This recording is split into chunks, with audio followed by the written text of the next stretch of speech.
কাশ্মীর আমাদের অনেকের কাছেই স্বপ্নের ট্রাভেল ডেস্টিনেশন। কাশ্মীর তার প্রাকৃতিক সৌন্দর্যের জন্য বিখ্যাত।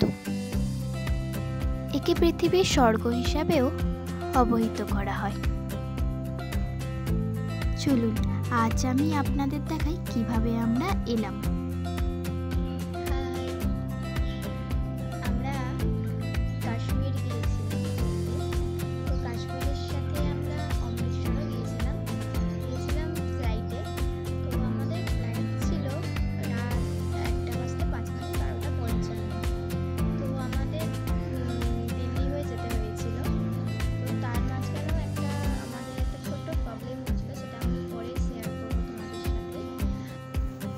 আমরা বেরিয়ে পড়েছিলাম কলকাতা এয়ারপোর্টের দিকে।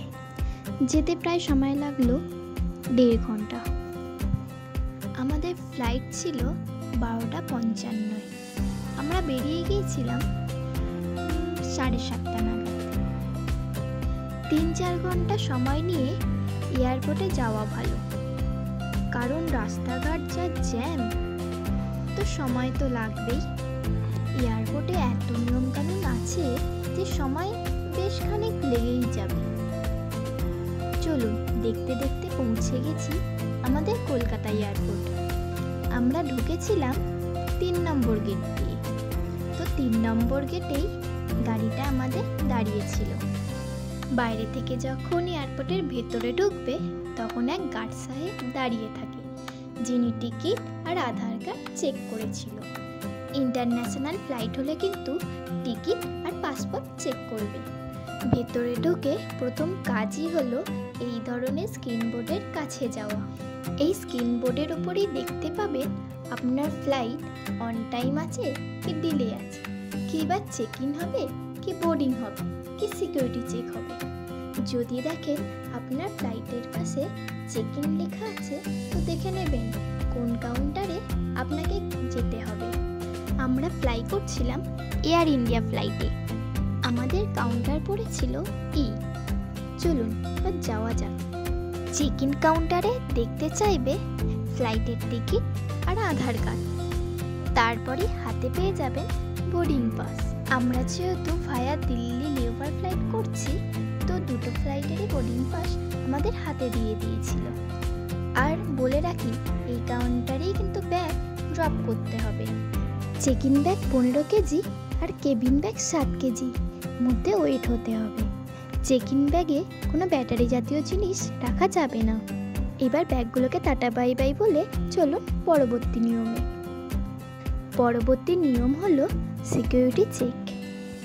সিকিউরিটি চেকের সময় ওখানে অনেকগুলো ট্রে রাখা থাকে। সেই ট্রের মধ্যে কেবিন ব্যাগেজে যে সমস্ত ইলেকট্রনিক জিনিস আছে সেগুলো সব খুলে রেখে দিতে হবে। সেগুলো সব স্ক্যান হবে এবং তার সঙ্গে চলবে আপনার সিকিউরিটি চেক। সিকিউরিটি চেকের সময় হাতে অবশ্যই বোর্ডিং পাসটা রাখবেন। সেখানে যিনি অফিসার থাকবেন তিনি আপনাকে ভালোভাবে চেক করবে। ছেলে এবং মেয়েদের জন্য আলাদাভাবে সিকিউরিটি চেক হয়। সিকিউরিটি চেক হয়ে গেলে তারপর ট্রে থেকে আপনি যেগুলো বার করে রেখেছিলেন সেইগুলো ব্যাগে ভরে নিন। আমাদের 18 নম্বর গেট ছিল, তো আমাদের 18 নম্বর গেটে যেতে হয়েছিল। সেখানে গিয়ে যতক্ষণ ফ্লাইটের বোর্ডিং শুরু হচ্ছে, নিজের মতো মজা করো, এয়ারপোর্ট ঘোরো। সিকিউরিটি চেকের পর আপনার বোর্ডিং পাসেই লেখা থাকে আপনার গেট নাম্বার। আমরা চলে গিয়েছিলাম আমাদের 18 নম্বর গেটে। এখানে অনেক বসার জায়গাও আছে। কিছু কিনে খেতে চাইলে খেতেও পারি, কিন্তু দামটা একটু বেশি। আবার দেখে নিন স্ক্রিন বোর্ডটা, আপনাদের বোর্ডিং কখন শুরু হবে। আমাদের বোর্ডিং 11:55 শুরু হয়েছিল। এখানে অনেক চার্জারের ব্যবস্থাও আছে, আপনাদের মোবাইল চার্জ দিয়ে নিতে পারেন। টয়লেটের এখানে খুব ভালো ব্যবস্থা আছে। এবার আপনারা নিজেদের মতো সময় কাটান। দেখতে দেখতে আমাদের বোর্ডিং শুরু হয়ে গেল। বোর্ডিংয়ের সময় আপনাদের সিট জন অনুযায়ী আপনাদের দেখে নেবে। সেখানে বোর্ডিং পাসটা স্ক্যান করবে, মাঝে আর একবার বোর্ডিং পাসটা দেখে নেবে।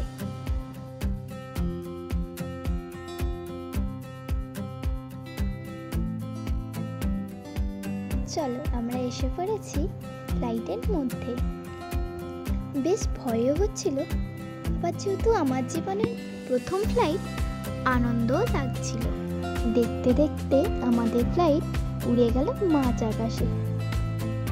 দেখুন, উপর থেকে আমাদের শহর কলকাতাকে দেখতে কি অসাধারণ লাগছে না? আমি বলেছিলাম না আমাদের সাথে একটা ছোট প্রবলেম ঘটেছিল, তো এই ভিউ দেখতে দেখতে আপনাদের সাথে শেয়ার করি। চলো, ফ্লাইটের টিকিটে আমার নামের স্পেলিং ভুল এসে, যদি না ফ্লাই করতে পারি সেই ভয়ে আমি আর একটা টিকিটও কাটি। বাইরে থেকে এয়ারপোর্টের ভেতরে ঢোকার সময় যিনি গার্ড দাঁড়িয়ে থাকেন তিনি ভালোভাবে টিকিটের সাথে আধার কার্ডটা চেক করে নেয়। যদি কিছু ভুল পায় তাহলে কিন্তু আর ভেতরে ঢুকতে দেবে না। আমরা কিন্তু হেল্প বক্সের কোনো সাহায্যই পাইনি। সঠিক বানানের টিকিটটা দেখাতে তবেই ভেতরে ঢুকতে পারলাম। আবার মজার ব্যাপার কি জানেন, চেক ইন কাউন্টারে যেখানে বোর্ডিং পাস দিয়েছিল সেখানে যিনি ছিলেন তিনি বলেছিলেন এসব নাকি ডোমেস্টিক ফ্লাইটে কোনো ম্যাটারই করে না, যদি বাইরে সিকিউরিটি গার্ড সেটি ভালোভাবে না চেক করে। আমরা কিন্তু ভুল টিকিটের টাকাটা রিফান্ডও পাইনি। কি ফ্যাসাদে পড়েছিলাম বলুন তো। বলতে বলতে আমাদের মিলটা এসেই গেল। আমরা যেহেতু ননভেজ মিল অর্ডার দিয়েছিলাম, তো আমাদের দিয়েছিল দুটো সিঙ্গাড়া, কিমা দিয়ে ঘুগনি আর ডেজার্ট। ভেজে ছিল দুটো পরোটা। আগে জানলে ভেজ মিলটাই অর্ডার দিতাম। বলুন তো, রাতের সিঙ্গাড়া খেতে কারই বা ভালো লাগে? খাবারের টেস্ট ভালোই ছিল, তার সাথে চা বা কফির অপশান ছিল। আমি তো কফিটাই নিয়েছিলাম। টেস্ট খুব একটা ভালো ছিল না। আমাদের ফ্লাইট ল্যান্ড করলো দিল্লি এয়ারপোর্ট।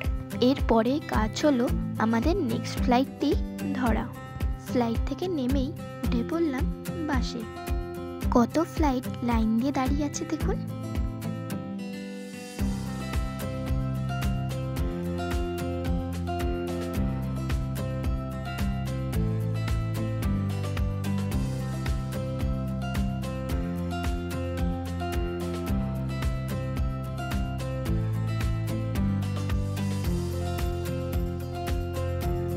ফ্লাইট থেকে নেমে হাঁটা দিলাম নেক্সট ফ্লাইটের গেটে যাওয়ার জন্য। ওপরে ব্যাগেজ বলে লেখা আছে দেখুন। আমরা কিন্তু ব্যাগ সংগ্রহ করব না।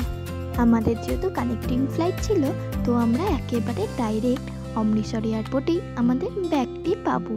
যেখানে চেক ইন করলেন সেখানে জিজ্ঞাসা করে নেবেন ব্যাগটা কি আমরা ডাইরেক্ট আমাদের ডেস্টিনেশনে গিয়েই পাবো। দিল্লি এয়ারপোর্টটা কত সুন্দর, তাই না? দিল্লি এয়ারপোর্টে ফটো তুলে চলুন আমাদের পরবর্তী নিয়মে। এরপরে নিয়ম হলো সিকিউরিটি চেক। তো আমরা সেখানে চলে গেলাম। সিকিউরিটি চেকে যেহেতু ভিডিও করা অ্যালাউ নেই, তো সেইটা আমরা দেখালাম না। আগে তো বলেইছি কেমনভাবে সিকিউরিটি চেক করতে হয়। দিল্লি থেকে অমৃতসরের যে বোর্ডিং পাসটা আমাদের দিয়েছিল সেখানেই আমাদের গেট নাম্বারটা দেওয়া ছিল। চলুন এখন সেই গেটেই যাই। আমরা চলে এসেছি আমাদের গেটে। বোর্ডিংও স্টার্ট হয়ে গেছে।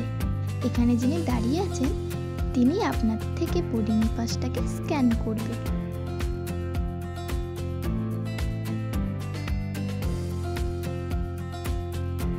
বসে পড়েছি আমাদের দিল্লি থেকে অমৃতসর যাওয়ার ফ্লাইটে।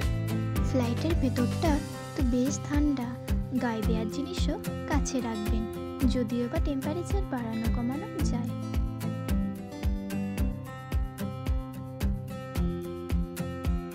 আমাদের ফ্লাইট 5:55 ছাড়বে। দেখতে দেখতে ফ্লাইট ছেড়েও দিল। জানেন তো, আমাদের কিন্তু ফ্লাইটে যাওয়ার কথা ছিল না, যাওয়ার কথা ছিল ট্রেনে। ট্রেনের টিকিটও কাটা হয়ে গেছিল, কিন্তু শেষ মোমেন্টেও ওয়েটিং লিস্টে টিকিটটা হয়ে থাকে। তৎকালেও আমরা টিকিট পাই, তাই বলতে পারেন তার অল্টারে আমরা ফ্লাইটের টিকিটটা কেটেছিলাম। আমাদের ফ্লাইটের টিকিটটা যেদিন যাব তার ঠিক সকালেই কেটেছিলাম। আমি কি কখনো ভাবতে পেরেছিলাম এইভাবেই আমি ফ্লাইটে উঠে যাব? বলতে পারে ভগবানেরই সব ইচ্ছা, কখন যে কি হয়।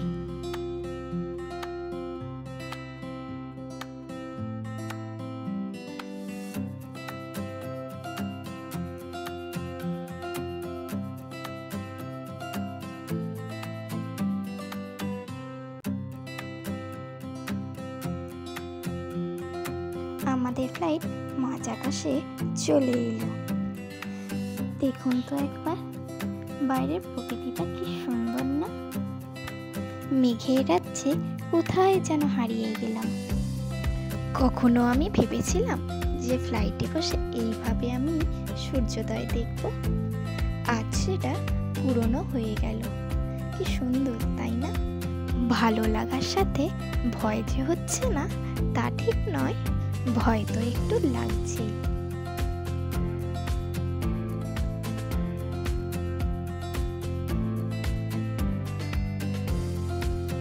আমাদের ব্রেকফাস্টও দিয়ে গেল। আমাদের দিয়ে গেল দুটো ব্রেডের মধ্যে চিজ দেওয়া, একটা সস আর একটা মিষ্টি দই, তার সাথে একটা জলের বোতল। অত ভোরবেলায় খাবারগুলো খেতে ইচ্ছে করছিল না, তাই খাবারগুলো সঙ্গে নিয়ে নিয়েছিলাম।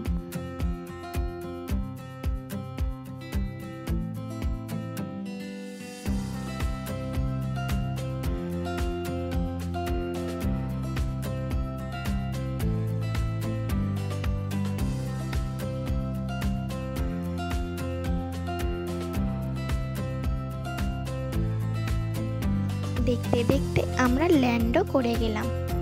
চলুন এবার বেরোই। অমৃতসরের এই এয়ারপোর্টটাও কি সুন্দর না? ঠিকই, সব এয়ারপোর্টেরই নিজস্ব সৌন্দর্য আছে। ফ্লাইটেই বলে দেবে আপনার ব্যাগ কোথায় দেয়া হবে। চলুন সেখানে গিয়ে আগে ঝটপট ব্যাগগুলোকে নিয়ে নিই। ভয়ও তো লাগে ব্যাগগুলো যদি না পাই। চলুন, এসে গেছি ব্যাগের কাউন্টারে। এখান থেকেই আমাদের ব্যাগগুলো নেব। একের পর এক ব্যাগগুলো আসছে, কেমন সবাই ভিড় করে দাঁড়িয়ে আছে। আমাদের ব্যাগ নেওয়া হয়ে গেছে। জানেন তো কি হয়েছে? আমাদের একটা ছোট ট্রলি ব্যাগ ছিল। যখন ব্যাগটা এলো দেখি তার দুটো চাকা নেই, পুরোটাই ভেঙে দিয়েছে। নিয়ে যেতে তো কি অসুবিধা হবে, তাই না? আমরা তো আগে জানতাম না, তাই কমপ্লেনও করিনি। যদি জানতাম তাহলে হয়তো করতাম। চলুন এবার বাইরে বেরোই। বাইরে ট্যাক্সি, ক্যাব, অটো সব দাঁড়িয়ে থাকে। আপনাকে বলবে আসুন আসুন, ওরা টাকার পরিমাণটা বেশিই বলে, তাই বার্গেনিং করতে বলবেন না। আমরা বাইরে বেরিয়ে একটা অটো নিয়েছিলাম। পরবর্তী গল্পে বলবো কিভাবে আমরা অমৃতসর ঘুরলাম। আরও ভিডিও পেতে সাবস্ক্রাইব করতে একদমই ভুলবেন না। ভিডিওটা যদি ভালো লাগে অবশ্যই লাইক করে দেবেন।